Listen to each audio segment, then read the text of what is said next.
It's Mr. RTBA representing the Spit Bucket Podcast, man. We right here with one of the best renowned trainers in boxing, Jose Benavidez Sr., with one of the best fighters in boxing, David Benavidez Jr. Jose, what's poppin', my guy? I'm super excited. We're here in Dallas. You know, we have a fight coming up, Diego Pacheco against Trevor McCumby, a strong guy, a guy that's very dangerous. He gave a lot of trouble to Caleb Plant. He only has one defeat, but man, you know, it's a tough fight, you know. So Diego Pacheco has been training really hard, and, you know, he's been super motivated, and I think the plan here is to steal the night. But you have a great fighter, Bam Bam, an exciting fighter, a really, really good fighter. Tough competition to do, you know, with them, but that's the plan. You know, you got to look impressive in order to go and get those title fights. So, speaking of Diego Pacheco, right, he here now. He arrived. That fight against Steve Nelson, he arrived. Everybody watching him now. And, you know, when you get in boxing, just like you got your son, you got to start making statements. When you look at that guy over there in Trevor McCumby, who you know he is a hard hitter. When you look at Diego Pacheco, who you know that star-stardom is right there.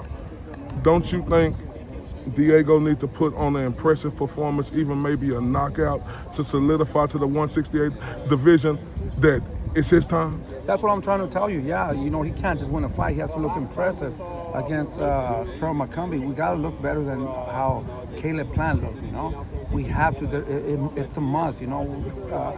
We're training super hard. Like I said, you know, Diego Pacheco knows that this is a fight that's going to define him and see where he's at, you know. And if he wants to get to those title shots, you know, he has to look impressive. And that's what we're trying to do. We're trying to steal the show.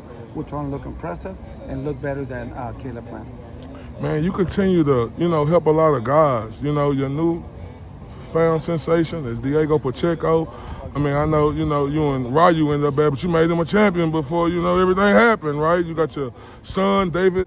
Tell me what makes Diego so special to where you compare him to the champions that you had already.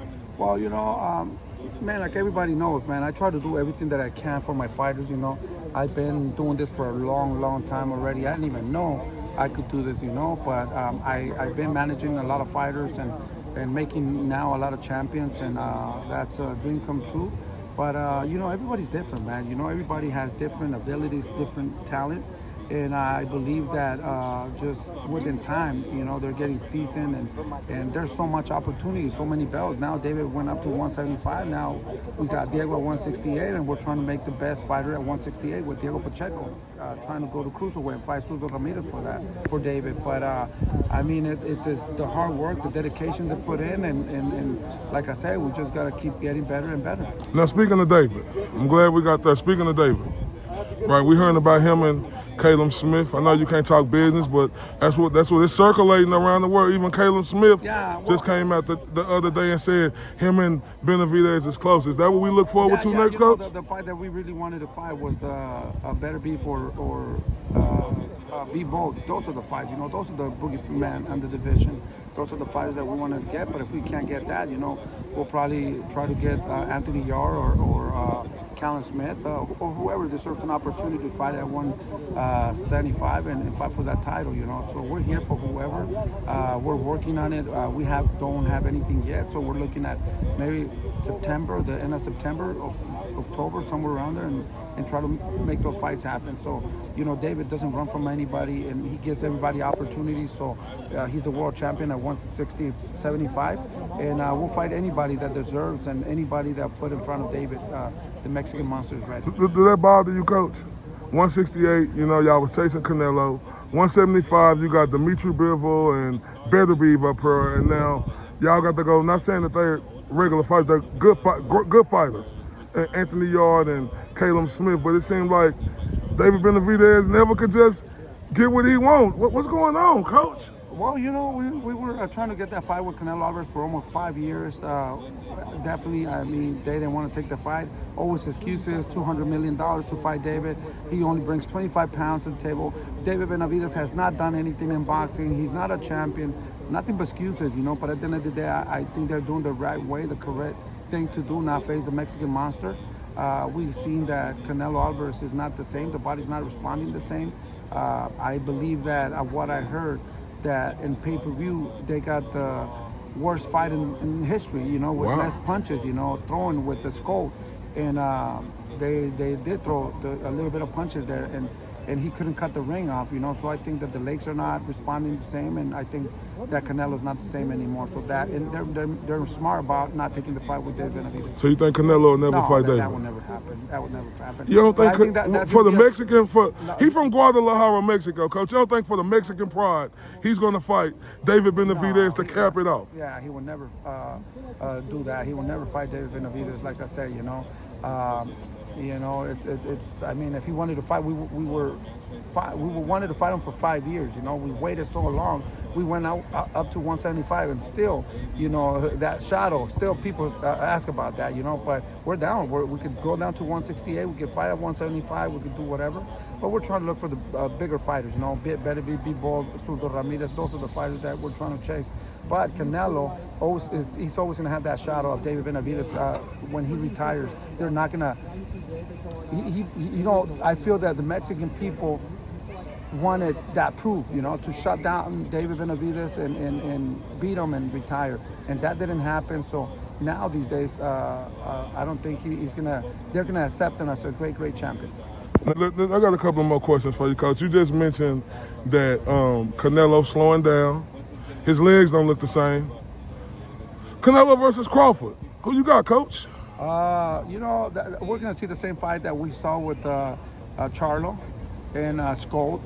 And, you know, come on, you know, Terence Crawford is a great fighter, really good fighter. You know, he's going up 2 divisions, and you think he's going to stay in front of Canelo?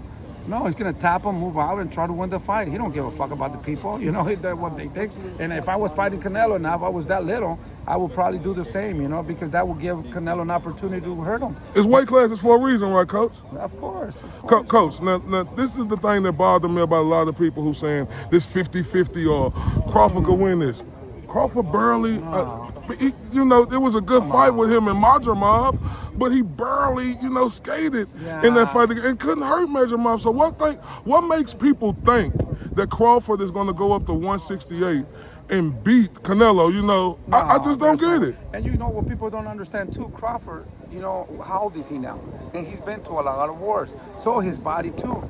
It's a little bit, so you think he's going to stay there and trade? Something that he never did in his life? You know? So, I mean, what do you... And talk about this, Coach.